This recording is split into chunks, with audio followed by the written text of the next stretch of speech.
Bruno, bom dia, obrigada pela disponibilidade, seja bem-vindo aqui aos microfones da Rádio Máxima. Bom dia, pessoal, obrigado pelo convite aí, agradeço, uma ótima semana para todo mundo que está nos escutando aqui. A gente quer fazer esse bate-papo com você agora, porque muito interessa para nós a nossa economia, né? Então, as coisas que acontecem em Brasília, apesar de longe um pouco de nós aqui do interior de São Paulo, propriamente também da própria capital paulista, a gente precisa estar atento aos acordos e às movimentações que acontecem por lá, porque atingem o nosso dia a dia. O que a gente pode esperar da economia agora brasileira nesse segundo semestre, né? Foi divulgado pelo Banco Central, a edição mais recente do relatório Focus, uma nova elevação nas projeções de inflação, né? E essas estimativas preocupam, né, os investidores, os empreendedores. Isso traz que tipo de sinal para as pessoas que querem investir e empreender no país? Você deu um ponto importante, né? A política está cada vez mais longe, não é do interior de São Paulo, da capital, ela está mais longe, os políticos estão cada vez mais longe do povo, né? E eu, por fim, vejo que as pessoas estão começando a perceber isso. Infelizmente, a gente precisa esperar tragédias como a do Rio Grande do Sul ou o dia a dia para perceber que os políticos sobem num pedestal e realmente esquecem daquele ponto principal, que é olhar para quem eles deveriam servir e não ao contrário, né?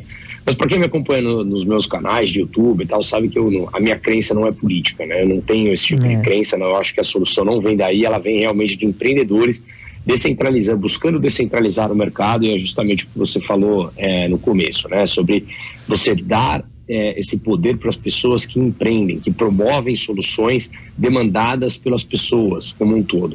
Então, eu acho que a economia brasileira, eu tenho falado muito nas minhas análises, que é basicamente o seguinte: você tá num transatlântico, e esse transatlântico está cruzando daqui em direção à Europa, e você está lá no último andar dançando, né, com uma mulher, um homem bonito do teu lado ali, tomando uma champanhe, e tá tudo lindo, maravilhoso, ouvindo uma música linda. Só que no fundo, lá embaixo, começou a entrar água.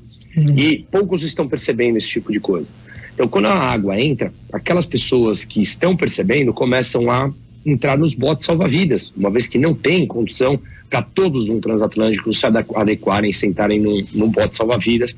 E aí, aqueles que deixam para realmente tomar decisões importantes só quando a última ponta do Titanic está afundando, os botes já estão lotados. Então, fazendo essa analogia para que a grande parte das pessoas entendam, a economia brasileira ela continua crescendo em números nominais. O PIB continua crescendo, cresceu 2,9% ano passado, esse ano vai crescer por volta de 2%.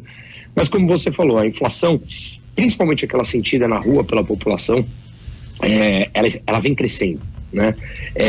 Grande parte das pessoas que tem uma renda mais baixa, que consomem grande parte da renda em alimentos, já percebe um grande problema de alta de preços dos alimentos, de transporte, de gasolina, etc. e tal. E uma das pontas que analisa, uma das partes da equação que analisa o PIB, Produto Interno Bruto, ou seja, tudo que o país produz, o crescimento do país, é gastos de família e gastos do governo. Quando você destrincha essa equação, você percebe que grande parte do consumo das famílias estão vindo ainda justamente por transferência de renda. Quando o governo aumenta por decreto um salário mínimo acima da inflação, só que isso dá no curto prazo um poder de compra maior para as famílias, só que você está fazendo às custas de um endividamento público muito alto. E esse endividamento público é o que a gente vê esses últimos dias. Dólar mais caro, real mais desvalorizado, que leva a inflação na ponta final. Então o governo, ele te dá 5 e já tomou 10 de você sem que você sequer tenha percebido. E muitos o agradecem por isso. Felizmente, muitos estão percebendo, a popularidade dele está em queda, e é justamente isso que eu falo. Não é pelo nome da pessoa A, B, C ou D, mas porque são políticas completamente antiquadas, que já deram errado em todos os países, e continua fazendo isso. Mais intervenção, mais subsídio, mais os mesmos amigos do rei de volta ganhando dinheiro mais barato do que a grande parte dos empreendedores. Então a gente vê que, de novo, a água está entrando. Se preparem, porque a trajetória parece não mudar enquanto essa turma continuar no poder. E não é só endividamento público, né? Com também o endividamento das famílias também, né? As pessoas, ao invés de saírem das dívidas, elas acabam entrando em mais dívidas quando a política é numa liberação de crédito sem um crescimento econômico, né? Sendo que as pessoas não têm como depois pagar esse crédito que é dado a elas, por isso que se segura bastante agora, e as pessoas, e o presidente reclama, né? Dessa alta dos juros ainda permanecer no país. Agora, foi enviado, aliás, está sendo confeccionado um pacote de corte de gastos, né? Muito pela equipe econômica, não tanto pelo presidente Lula, que não, a gente vê que os discursos não estão alinhados, a gente vê que não é a intenção dele ir nesse caminho, mas a equipe econômica tem trabalhado para puxar ele para esse caminho e sinalizar ao mercado uma certa estabilidade, né, futura. Então, esse pacote depende do Congresso agora, mais uma vez na mão dos políticos que vão usar esse outro assunto como moeda de troca, né? Parece tudo um jogo estratégico, né? Então, eles deixam passar uma parte, a outra parte não, e às vezes a gente aplaude e fala, olha, por fim, e às vezes, quantas vezes você entra numa discussão e fala, mas esse cara, esse político, ou esse grupo legislativo está do nosso lado ou não está do nosso lado? Agora parece que está, não, parece que não está mais. Então, tudo me parece, sempre, a política me parece um jogo arquitetado, enquanto a população não tomar conhecimento desses conceitos e como funciona de verdade uma economia que todos nós sentimos, estaremos à mercê desse tipo de decisão. Você mencionou muito bem, quando ele fala que não quer que baixe a taxa de juros, baixar a taxa de juros simplesmente lá na ponta, lá no Banco Central, não necessariamente chega na ponta final, né? Você vê que um empréstimo, você vai tomar um empréstimo pessoal, custa mais de 2% ao mês, taxa Selic está 10,5%, né? Se baixar para 10,25% não muda nada, a taxa do cartão de crédito está mais de 400%. O que muda de verdade? O custo de você tomar um empréstimo, ele é baseado em uma curva de juros futuro, para falar um pouco mais técnico, que é determinada pela própria livre oferta e demanda. Quanto mais endividado um país, maior os juros que ele precisa pagar para os investidores emprestarem dinheiro para ele. E esses investidores somos todos nós, né? A pessoa que quer comprar R$100 com título público. Quando você compra um título público, você está emprestando dinheiro para o governo. E quanto maior o risco, maior os investidores exigem essa taxa de juros, senão vai emprestar para outro lugar, né? Eu aqui, todos nós. Então, são falácias que, graças a, de repente, ao advento da internet, dos celulares na mão de todo mundo, certas pessoas começaram a ouvir outro tipo de informação e entender que não é tão simples como é colocado. O Brasil já baixou a taxa de juros na canetada na época da Dilma, com o Tombini, que era o presidente do Banco Central. Na Turquia, eles baixaram na canetada mandaram 3 presidentes embora durante a pandemia do Banco Central, porque o Erdogan queria baixar a taxa de juros na canetada, baixou de 19 para 9, um ano depois, e até hoje a taxa de juros está em 50, com uma inflação de quase 70% ao ano. Então, não tem segredo. Não tem segredo. Se buscarmos o caminho mais fácil, você vai ter sim um suspiro no curto prazo, achar que está tudo bem, só que o resultado dali 10, 15 anos é muito maior. Só para terminar essa tua resposta, que eu acho que é importante, eu trago sempre analogias mais parecidas digamos, à rua, assim, porque nem todo mundo é tão por dentro da economia como um todo, normal, cada um tem os seus afazeres. Lá, quando você falou do endividamento das famílias, hoje nós temos basicamente 80% das famílias endividadas do Brasil. Lembram lá atrás, acho que foi em 2007, no segundo governo Lula, quando todo mundo que enaltecia ele, falou, nossa, ele baixou os impostos, tirou os impostos para as linhas brancas, né, o IPI, para geladeira, aquele tipo de coisa. O nível de endividamento das famílias naquela data, 2007 ali, era mais ou menos 28%, 29% das famílias endividadas. Hoje são 80%. Então o que eu quero dizer é que o resultado na economia, ele não chega do dia para a noite. Ali você começou a estimular as famílias a se endividarem e agora está num patamar insuportável de endividamento para as famílias. Elas não conseguem mais se endividar mais. E é a única forma que o PT sabe governar, fazendo as empresas e as pessoas se endividarem e agora tendo que tributar todo mundo também, né? Não é fácil, né? A gente está passando por momentos tenebrosos. Ô Bruno, eu queria te perguntar, saindo, na verdade, puxando um pouco do que você começou falando, da relação do consumo, do dinheiro das famílias, e a gente se pauta pela principal moeda do mundo, que é o dólar, e a gente comemora neste ano 30 anos do Plano Real. que é a moeda que se consolidou no Brasil e que deu patamares importantes para nós, deu estabilidade, vamos dizer assim. E o dólar completa daqui 2 anos 250 anos de existência. Então a gente vê aí um hiato bem grande entre uma questão e outra. E aí, inclusive, tem um vídeo seu que você fala se você prefere uma maleta com $1.000 ou com R$5.000. Para abri-la daqui a alguns anos, o que você prefere, né? Qual das duas?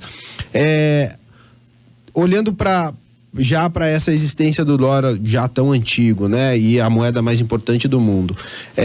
Essa nossa estabilidade de 30 anos é importante e, de fato, o real se tornou capaz de nos dar alguma tranquilidade. A gente precisava se pautar e olhar um pouquinho mais para esse plano e buscar sempre as origens dele, ou é preciso sempre tentar se modernizar, essa busca que se teve num dado momento de ser 1 para 1, isso não existe, é pura nostalgia. Muito bem colocado, eu acho que foi uma bela pergunta, porque esse meu vídeo, realmente ele tomou uma proporção alta aí, eu perguntei se você preferia uma mala fechada com $1.000 ou R$5.000, né? Só que você só poderia abrir essa mala daqui a 1 ano. Qual das duas você optaria? Mas vamos fazer um parênteses aqui, colocar um asterisco. Eu fiz esse vídeo há poucos dias e $1.000 representava R$5.000. Hoje já representa por volta de 5.500. Então são poucos dias, que é o que você falou. O real, ele vem perdendo valor. Se você olhar, o real já perdeu 90% do seu poder de compra desde 1994, 1º de julho, primeiro dia de circulação dele. Eu expliquei e mostrei dados, isso num outro vídeo meu mais completo sobre os 30 anos do Plano Real, que está ali no meu canal do YouTube, que eu fiz semana passada quando ele completou os 30 anos.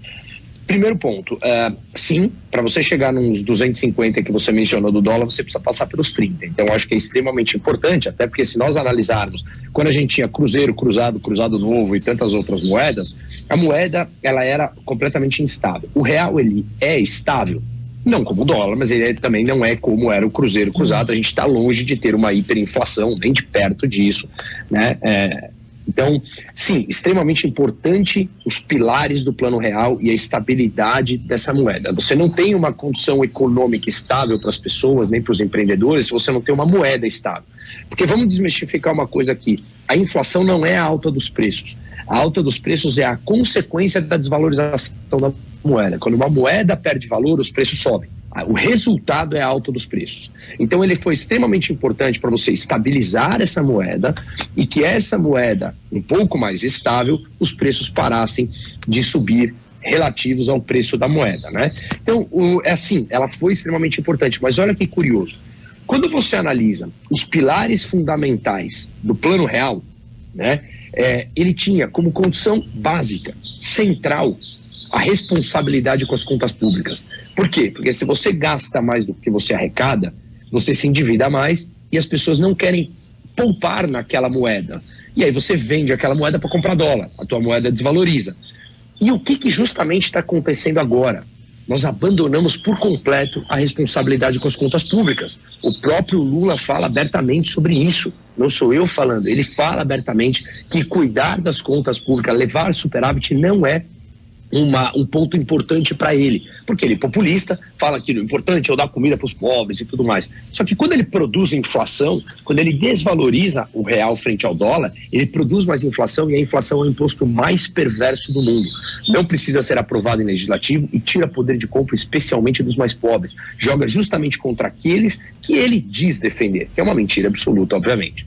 Então, meu ponto aqui é que sim, o Plano Real foi extremamente importante ao longo desses 30 anos, mas parece que nós paramos ali naqueles primeiros pontos e nós esquecemos que estamos em 2024, que a inteligência artificial já é presente, que a gente precisa continuar modernizando a economia, abrir o país para o mercado exterior, que nós somos um dos países mais fechados do mundo e isso inibe os empreendedores de trazer competitividade, ao melhorar a produtividade, portanto, oferecer melhores produtos e serviços para a sociedade, né?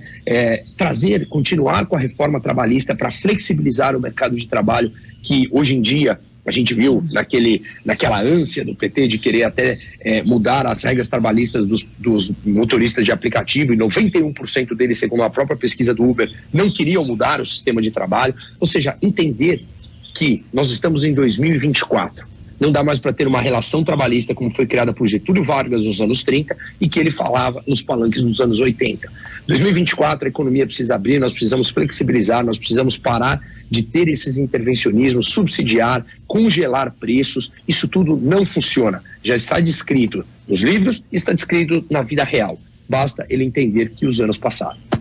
Não é fácil, porque o Brasil, no patamar que está da desigualdade, saindo de uma pandemia, pessoas endividadas, emprego, a gente dá muita notícia de empregos sendo criados, mas a gente ainda vê muitas pessoas desempregadas e não procurando mais emprego, né? São aquelas pessoas que não desistiram de procurar emprego e estão buscando uma nova forma de vida na informalidade, né? Nem todos conseguem fazer e buscam esse cadastro do MEI, né, que é a formalização do micro e pequeno empreendedor.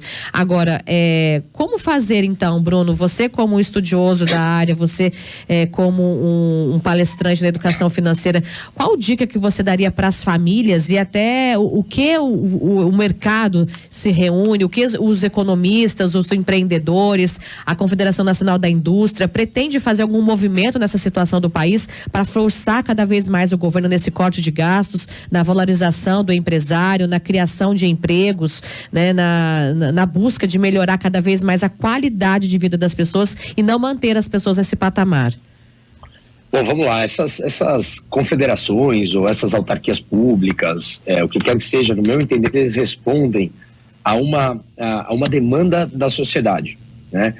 A Confederação Nacional das Indústrias ainda é representada pela indústria, a própria indústria é diferente, mas ela vai responder aos objetivos dela, o que é normal, né? Cada um dos seus sindicatos tenderia a representar aqueles seus, digamos, só associados.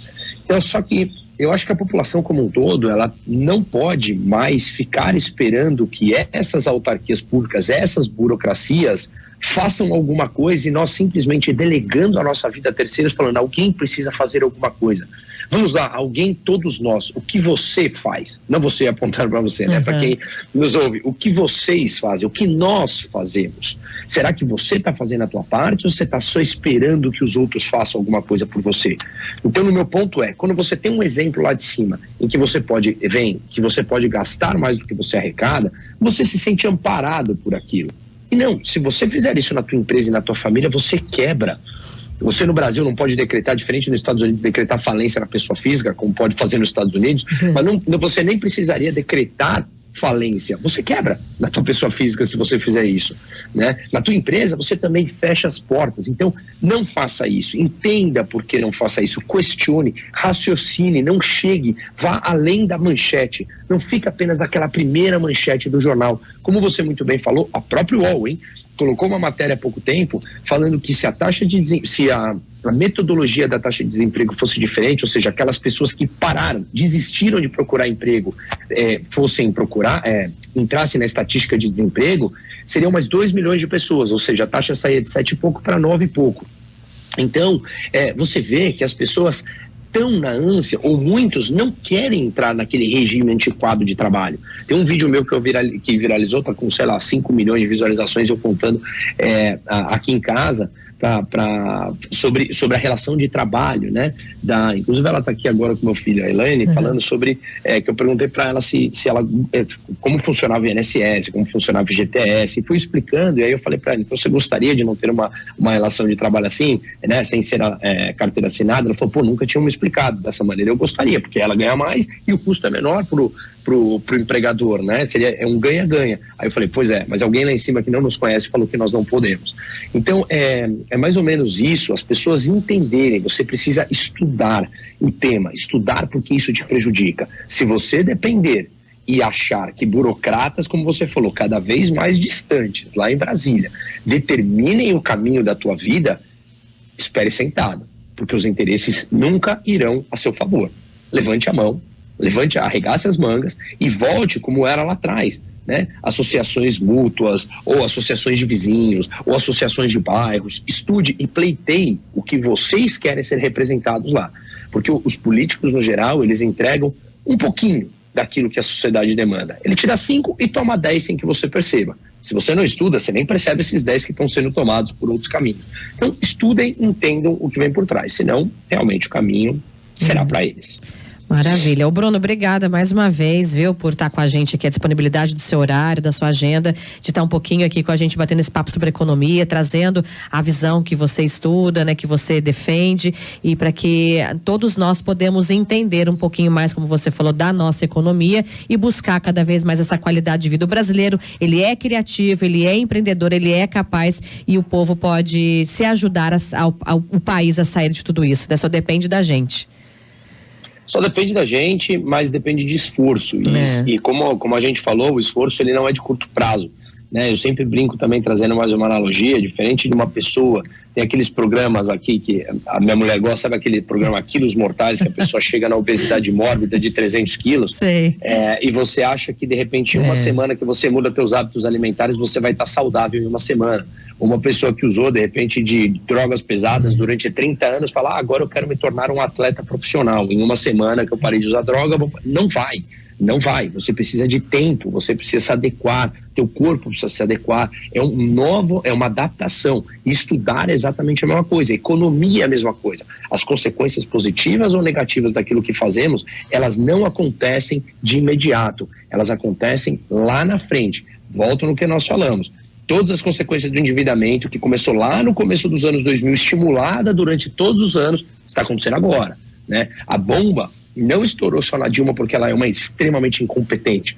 O Lula começou a queimar, desviar tudo aquilo que a gente sabe de superávit já no segundo governo dele. A Dilma veio com aquela incompetência tamanha e fez a bomba explodir. Estamos acelerando esse processo novamente. Então, a coisa estoura mais lá na frente. Se estourar, eu não estou falando assim, vai acabar o país, a gente anda totalmente catastrófico na coisa, né? O Brasil vai acabar, vai sumir do mapa. Não é isso. A gente vai passar por crises, e as crises, elas são justamente um remédio para corrigir o caminho errado que a gente está indo. Precisa corrigir, né? Precisa corrigir. Enquanto a gente não parar de cavar, demora mais para a gente sair do buraco.